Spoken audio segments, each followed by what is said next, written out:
Hey, good morning, everyone. Welcome to Lookout live stream. Today is the 1st of September, 2023, and we're waking up in Chico to light sprinkles. It's about 75% humidity out. Last night was cloudy all over the West Coast, and so we didn't really get any new infrared, no intel really to share with you. So we're not going to do a big operational update today. We're going to talk about fire effects. And what I was realizing, this has kind of turned into more of a lecture than a fire intel report, which I like. And so I'm trying to kind of think, it's like, well, if this is a lecture, then kind of need a syllabus. And this can be a YouTube class for y'all. So we're going to call this kind of lesson number 1. So if you're just tuning into lesson number 1, recommend going back and looking at our coverage over the last 2 weeks of the Northwest California lightning fires. There's a lot of little tidbits in there in this lecture series, and you kind of get to see as the fire progresses how what we're talking about is coming to happen. But what I want to talk about today is what we've seen from the effects of the fires that we've had so far. Talk a little bit about how we assess fire effects, the tools that are available to us.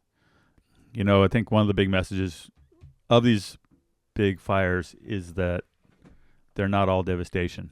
And I think oftentimes the media gets a hold of an acreage number and they say 50,000 acres have been devastated by fires in northwestern California so far.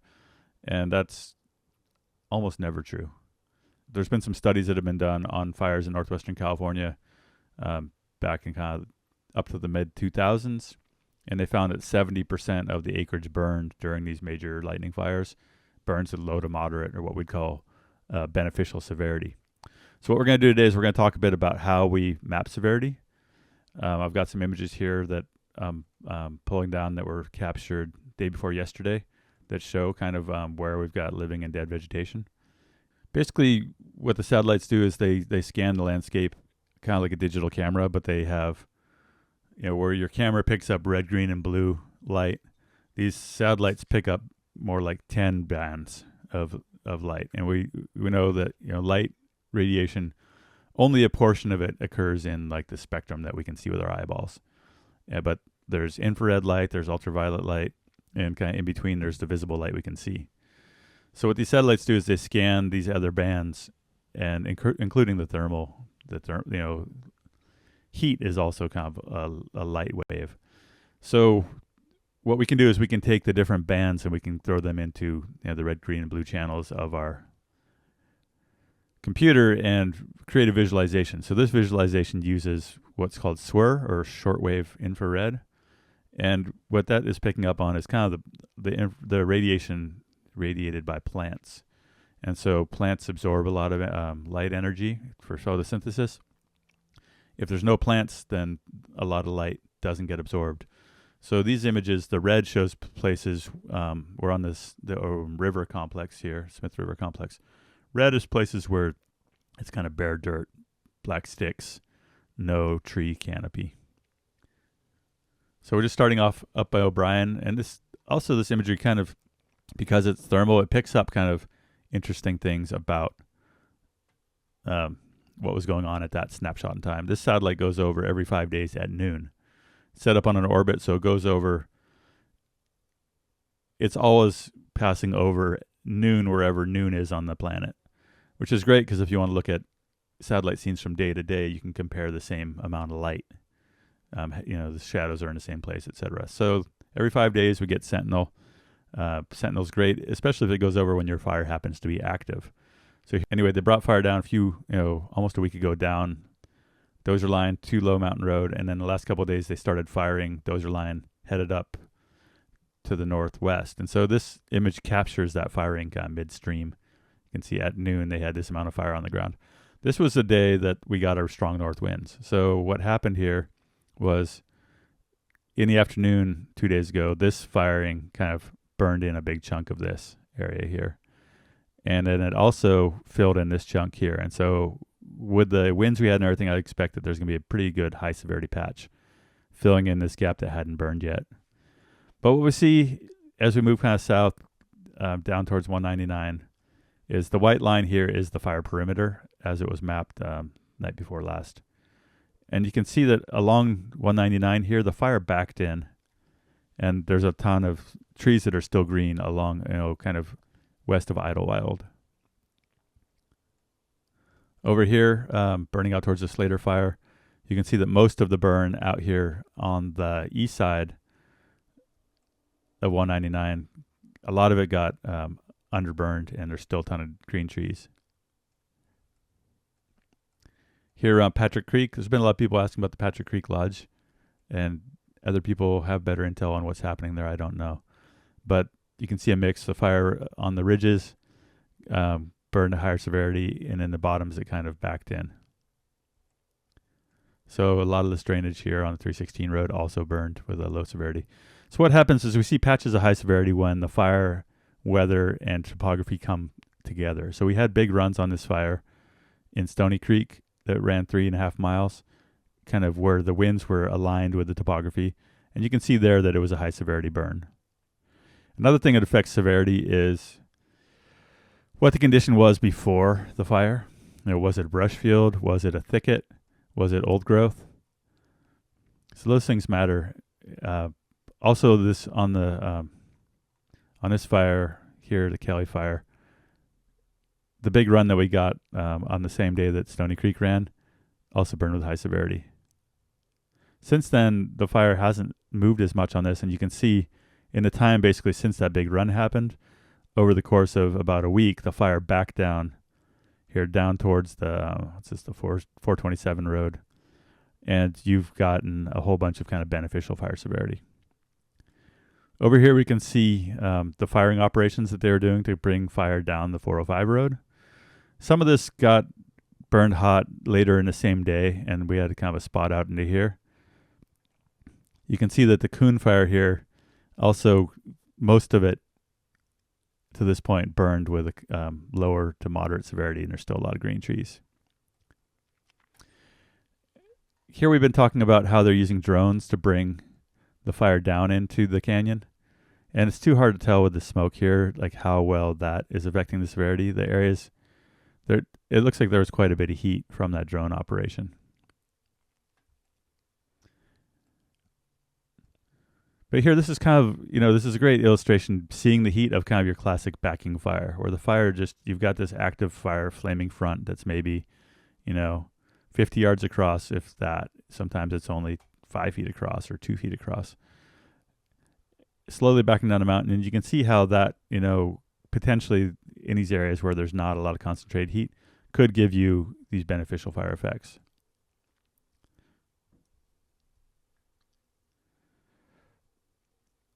So we're talking a little bit about how pre-existing conditions affect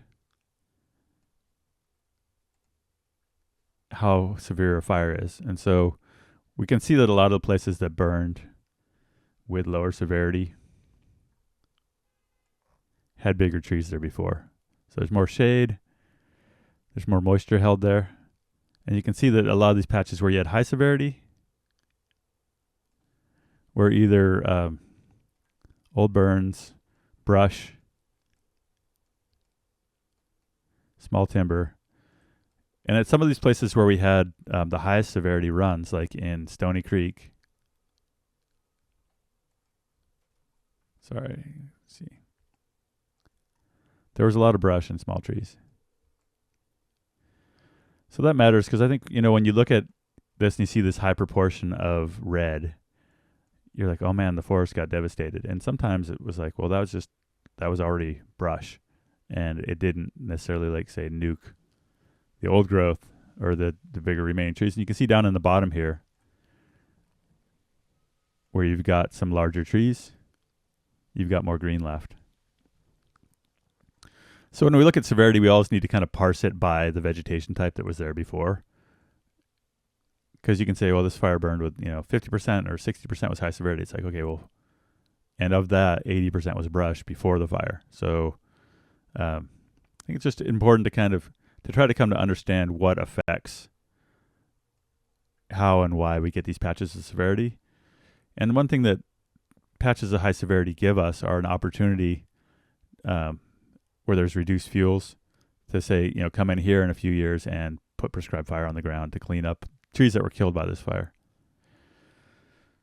So I'm not pretending to say that, that we can feel good about all this, because often what we're seeing when we have high severity in an area that was already brush is that a lot of these fires we're in the process of type converting a lot of our forests, from forests to brush and scrub. And that is what it is. A lot of these places that have burned hot now aren't going to come back as forest in our lifetimes. But I think it's good to just to be able to look at these images and say, it's easy to say like, oh, fire's good, lightning fires are good, they're mainly beneficial or whatever. But I think being able to talk about where we get the effects that we like out of them and where we get the effects that we don't like, it's important, because then we can get an idea of like, well, what were the conditions here before the fire? And how did different kind of landscape management histories affect this? Are there areas where we logged heavily and left a lot of slash that burned hot? Or are there areas that we logged heavily, 40 years ago and planted a bunch of trees and then didn't treat them? Did those burn hotter? We need all the clues we can get in figuring out what we've done wrong with forestry and land management and what is working out for us. Because as we've said many times on the show, when it comes down to it, the capacity of the Forest Service to really affect vegetation management on the scale of the ownership that they have it's pretty, what we'd say, pinner, right?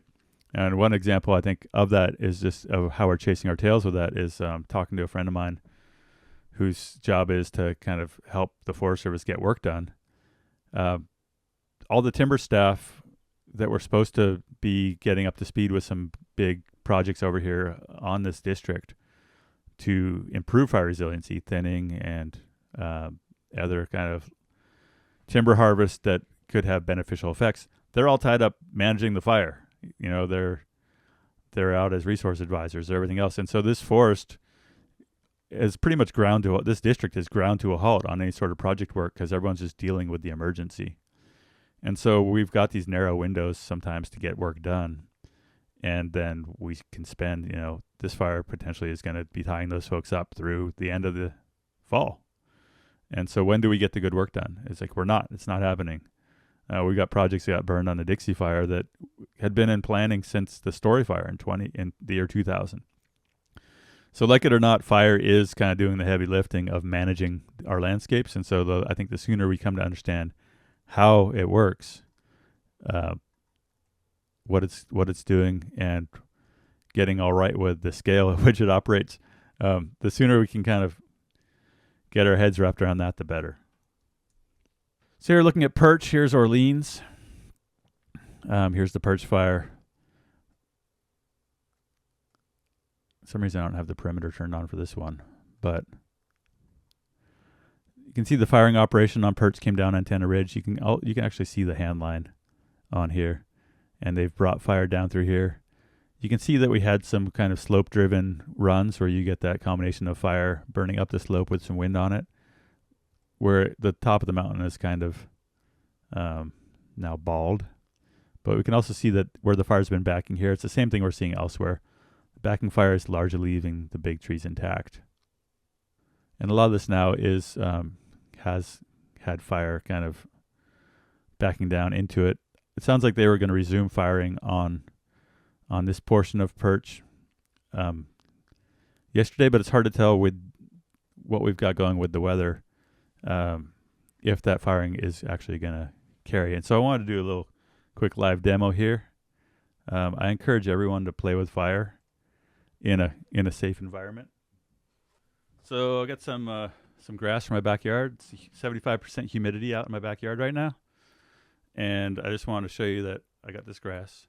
And if I light it, it burns and it just goes out.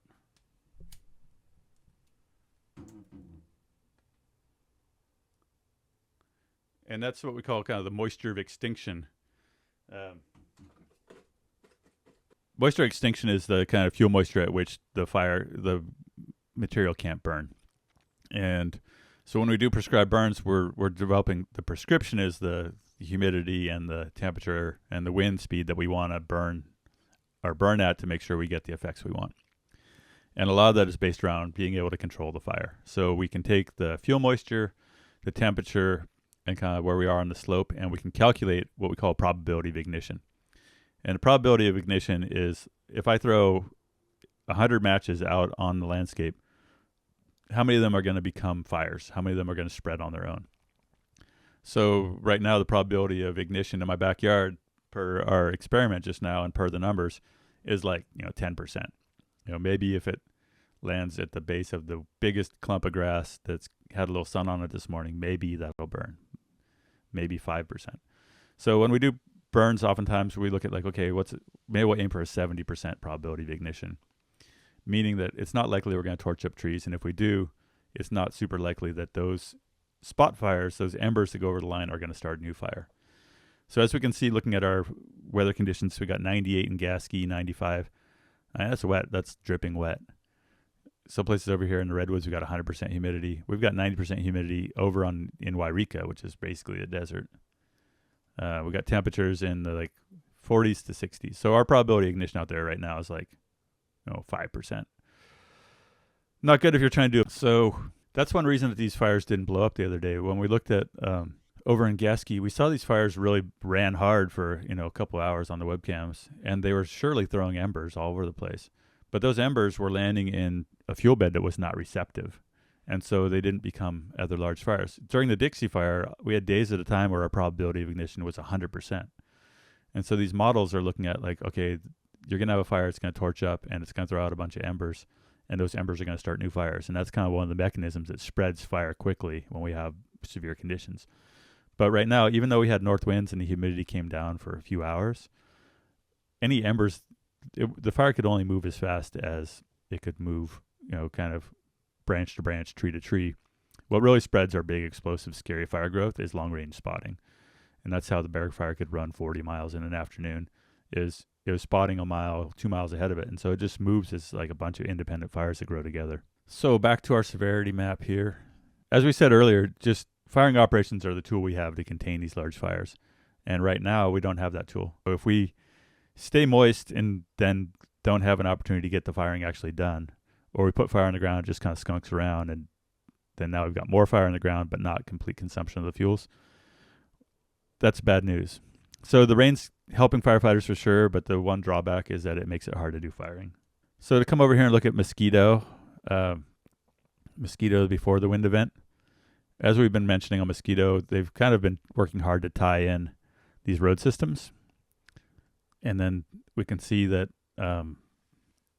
day before yesterday, during that wind event, we saw this fire take off and start to head up this slope. And we can see where it's been backing down. It's had mixed severity, but we can see also that they fired this whole eastern flank of the fire, the northeast flank, and that all the firing that they did off the roads basically was low severity. And this fire, almost all of the backing fire did down the mountain to the north slope, was kind of beneficial fire. So overall, the mosquito, it's okay, we've got, maybe 30% of it burned with a high severity.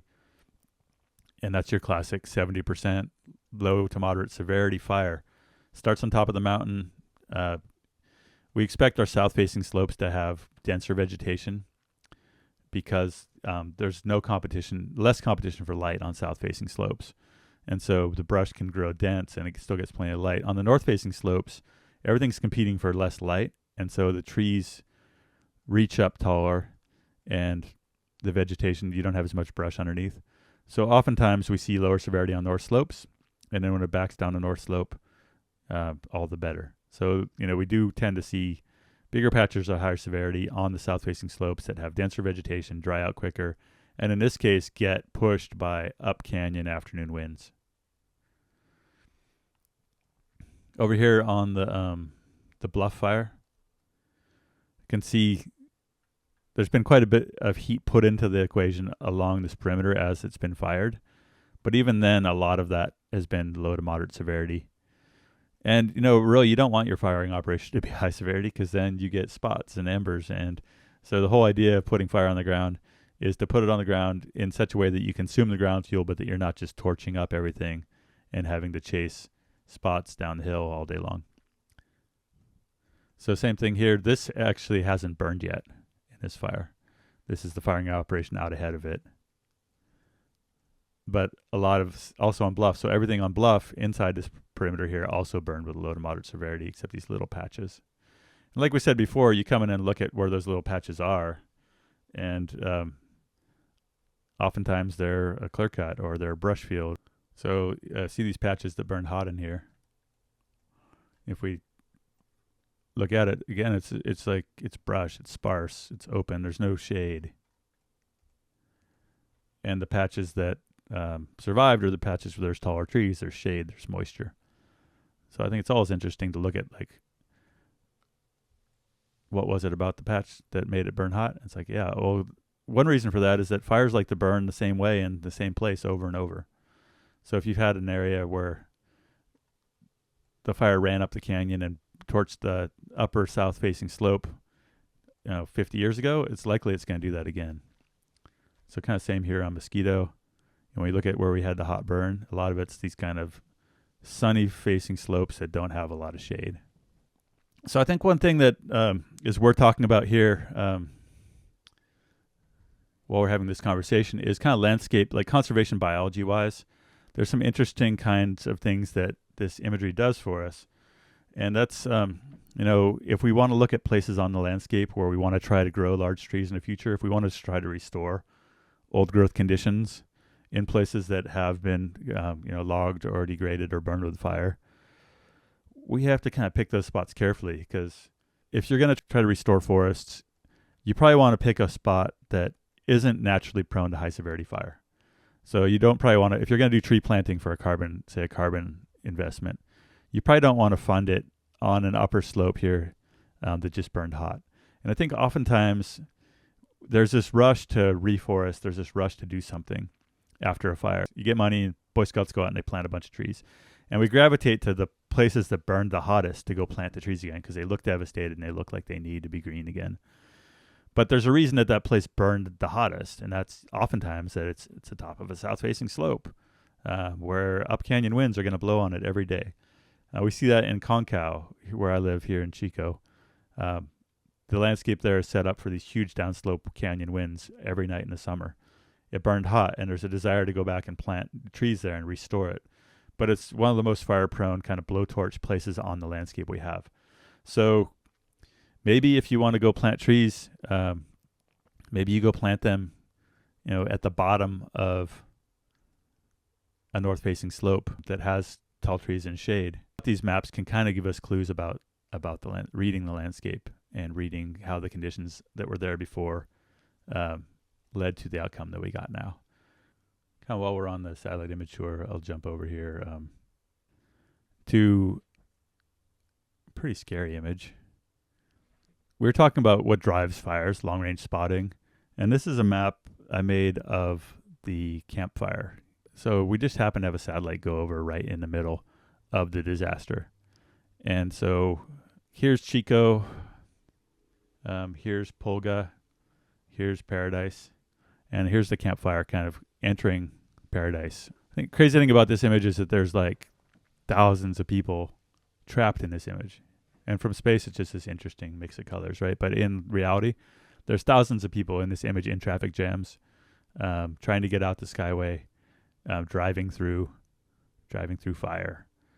You can see fire impinging on all the major roads out of town.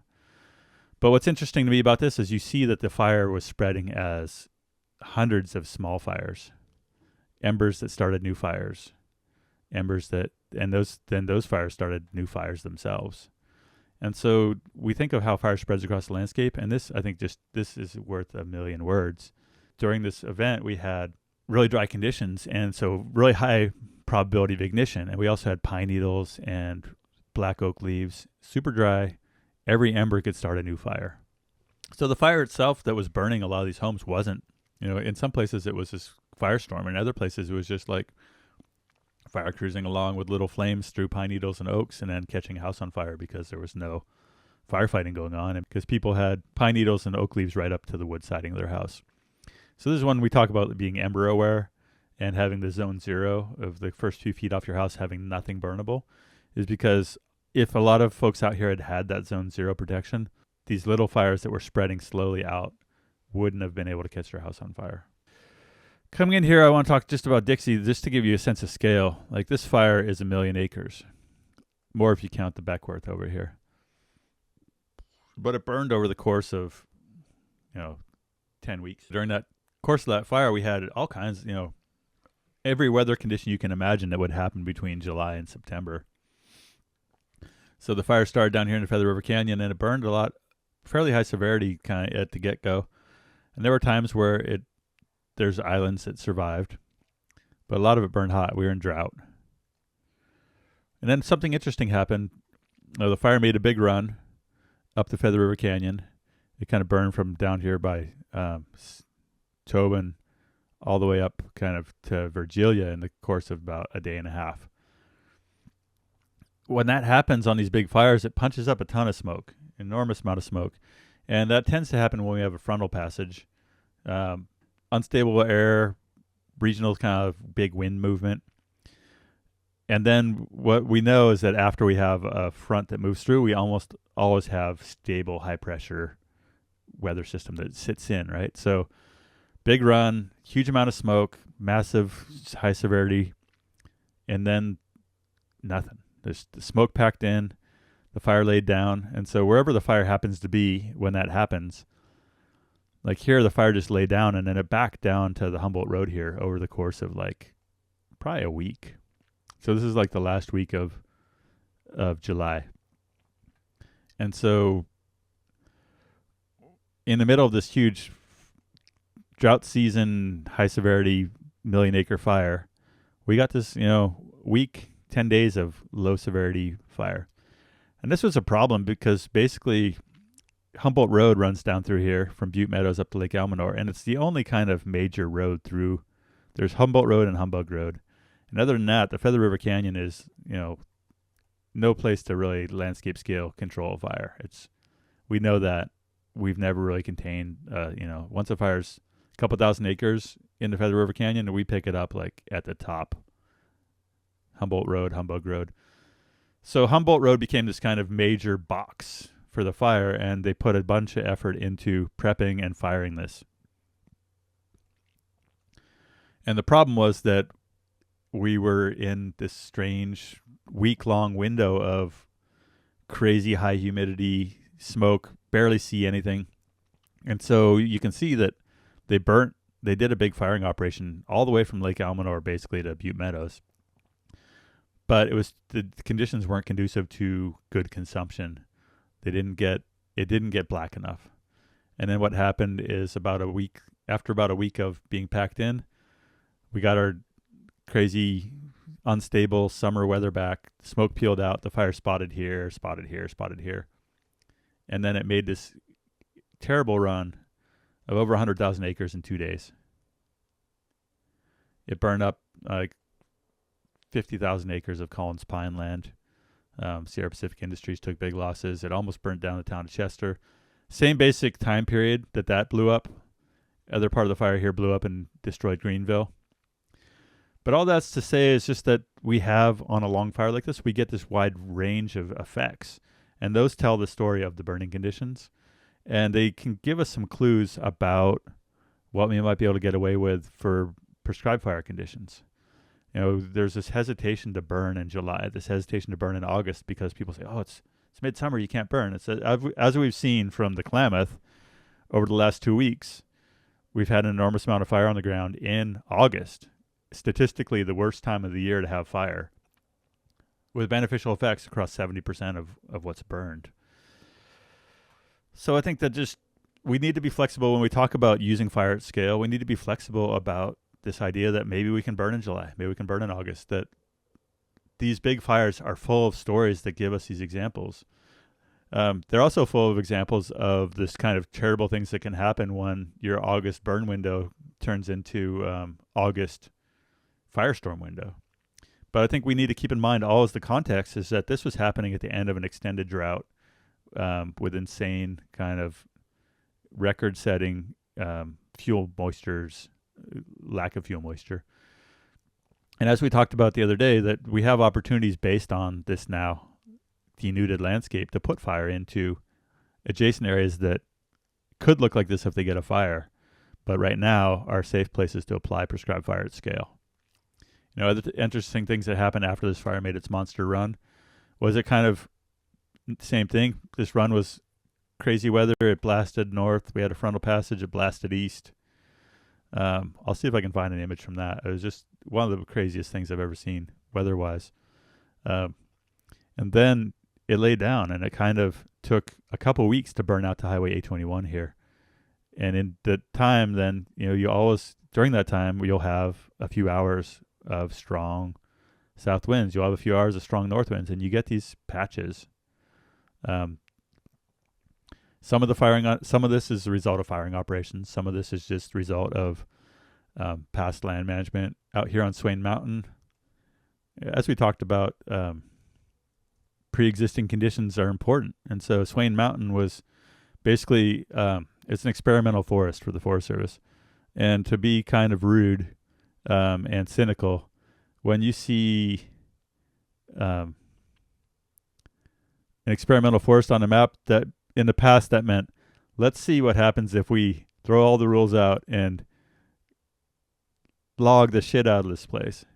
All right, so Swain Mountain, high elevation, they're like, well, what happens if you clear cut red fir and then burn all the slash and there's like 100 tons per acre and we just leave bare mineral soil? Well, then it's kind of a poor performing plantation and brush field for the next 50 years. And then a fire comes and it all gets nuked. So no offense to anyone who spent their career on the Almanor as a research forester, seeing what happens when you rape and pillage high elevation red fir. Did it for science, but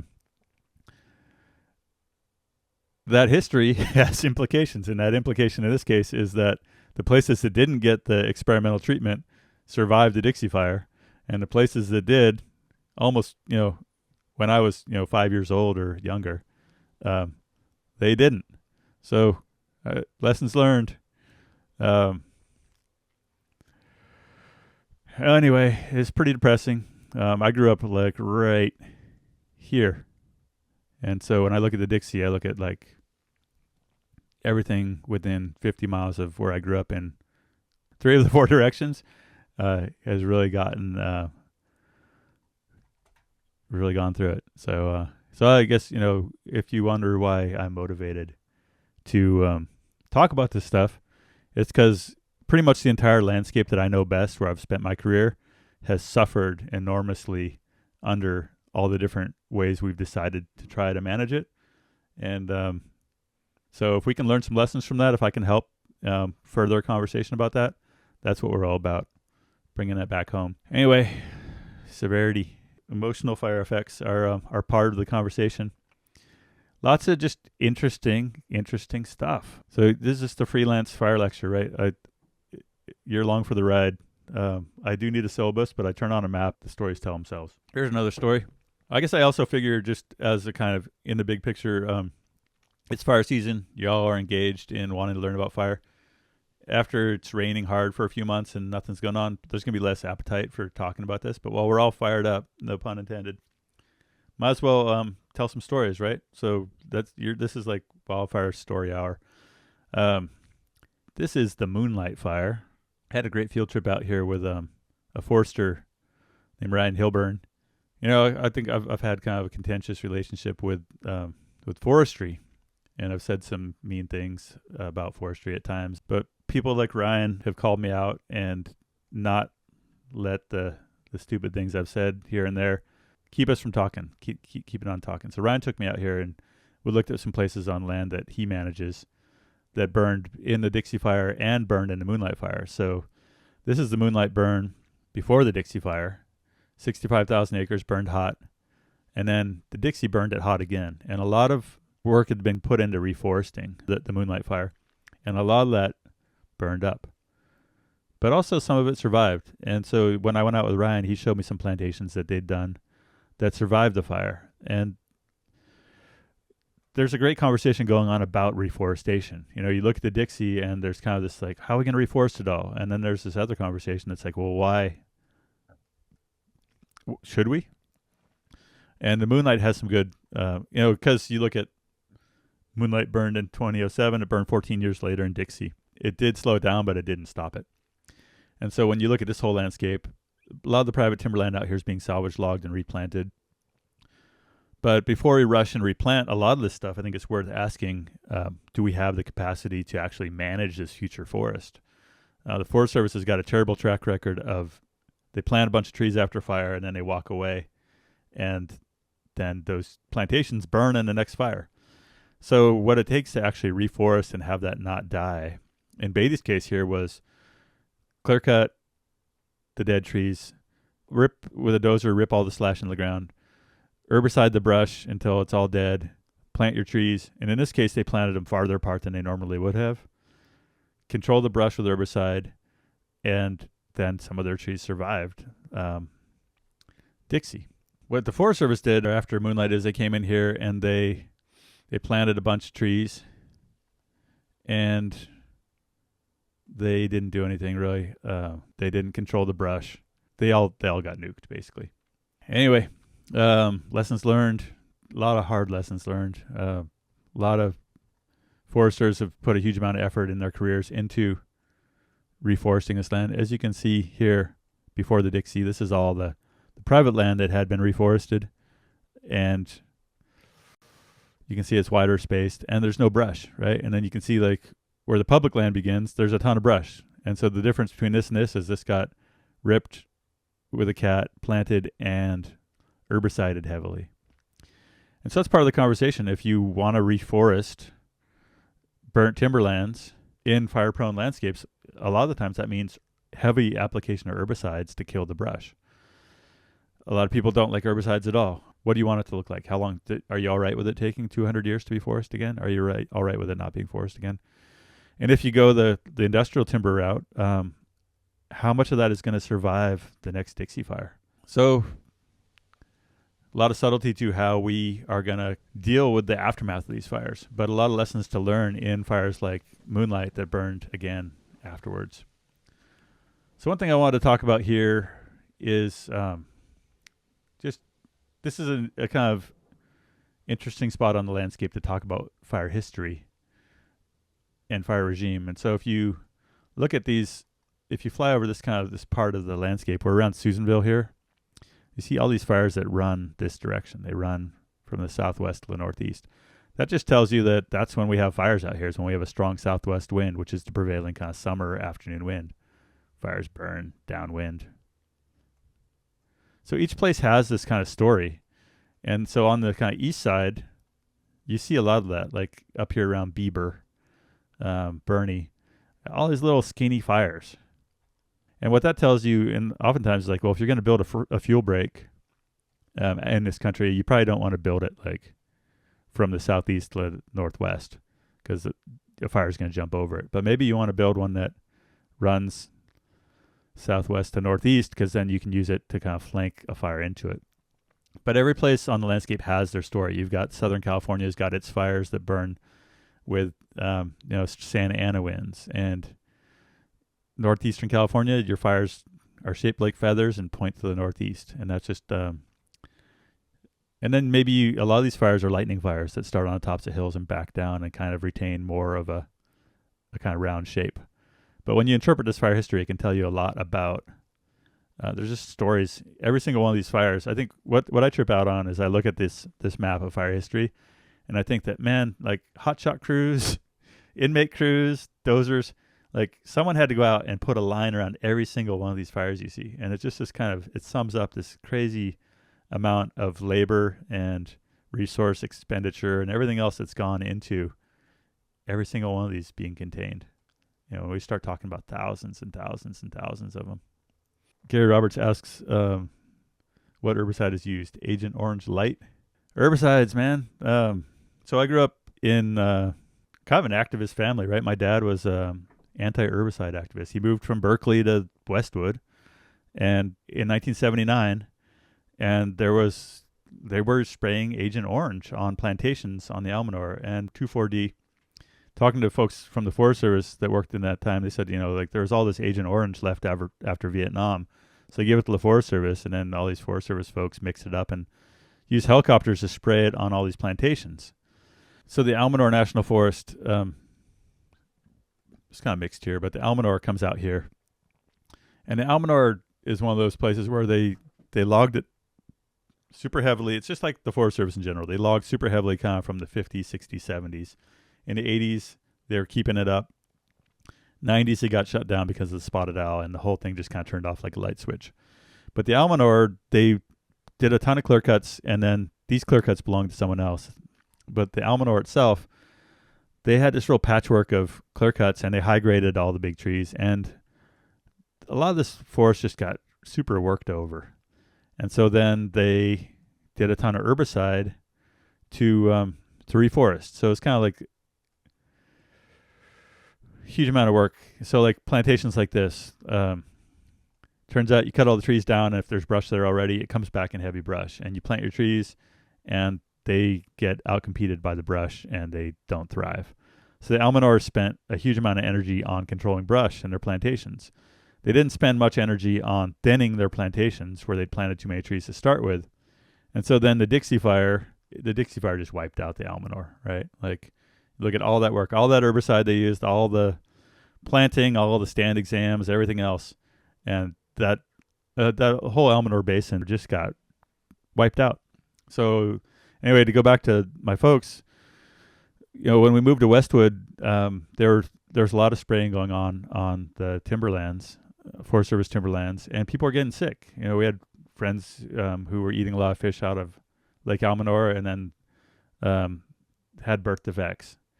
And people all over Northern California were really alarmed about Agent Orange being sprayed on Forest Service plantations. And so there were a lot of campaigns spread out from people from Westwood to Hay Fork to High and Palm to Salmon River of people getting kind of involved in forest activism around anti-herbicide campaigns. And so in Lassen County, they tried to pass an ordinance. My dad went around door to door with a petition to get the Forest Service banned from using Agent Orange and 2,4-D. It's still going on, the herbicide spraying, the herbicide argument. And it's just, I don't have an answer to any of that. I see both sides. I see that herbicides are important if you want to reforest in areas with brush. I don't like herbicides. And I know a lot of foresters that have, gotten sick. A lot of foresters got cancer and you can't say it's because they tromped around out there in herbicide, but it's delicate. And it's part of the conversation for sure. And we'll try to cover it. One of my best friends he's been working as an industrial forester, and we talk a lot about this. And he says, when you look at the amount of herbicide used in agriculture per acre every year, forestry applying herbicide once or twice in a 50-year rotation is, he says, if you really want to be, involved in reducing toxic herbicide pollution, you should look at agriculture where they spray multiple times every season on the same ground year after year after year. And I think that's a good point. I don't think many people feel that good about dumping a bunch of poison on the ground and the rivers that are the water for the entire state. But there you go. It's complicated. Someone said something about Bogard. So we got a story on our website about firing operations. I encourage you to go check it out. This road here, the 10 road, was kind of the line that was going to be the Dixie Fire, kind of hold the line here. Originally on the Dixie Fire, the plan was to hold it at Highway 44, just because they didn't, I think they had the resources to prep the 10 road all the way around here. And then you see that there's a bunch of private timberland out in here, and they were not game at all to have and rightfully so, to have their clear cuts inside the box of what was going to get burned. So a bunch of effort went into holding the 10 road. And there was a firing operation out here on the 10 road that kind of got pushed. You can see that the fire skunked around out here with this low severity, and then we had a forecast for strong southwest winds, and you can see that the fire made the run. And so out ahead of that wind event, they kind of got rushed into firing this, and then they couldn't hold it, and it became an additional part of the burn, and a lot of energy went into chasing it. You can still see some heat in there when this image is done. But what I think is interesting about that is that this big wind event that came, it actually stopped before the fire got to the road that they'd fired. But in the process, we moved the fire ahead. So the fire was out here. We did a firing operation. Wind event came. Our firing operation fire spread 2 miles. The fire that was coming at the road spread 2 miles. Never got to the road. But in the meantime, we moved the whole front of the fire forward, and so all this land got burned in the same wind event. And you never know, But what I like to think about with this is that every wind event is kind of got a set duration. And so if you expect a one-day wind event, maybe you're going to get 3 miles of fire spread. And it's hard to tell. Maybe you're going to get 5 because you get a spot. But that happened many times on the Dixie where our firing operation advanced the fire ahead of where it would have gotten to if we had just not done anything. But on the other hand, when this made its run, it could have spotted all over the place. It's just at this scale, firefighting is really almost impossible. This is also, they tried to fire out in here. This happened. But another part of Dixie that was really interesting was that they tried to fire out in here in a burn that was 7 years old, and they couldn't get it to burn because it's green brush. So Wildfire 371 says there's a history on the Lassen of firing at the wrong time of day, usually by non-local fire folks. There are times during each fire season that tricks even the best ops folks. For sure. Yeah, I'd love to talk with you about that, or anyone ever wants to get a hold of me and tell stories or talk about stuff you want us to cover on here, just get a hold of us. thelookout.org. There's a link there.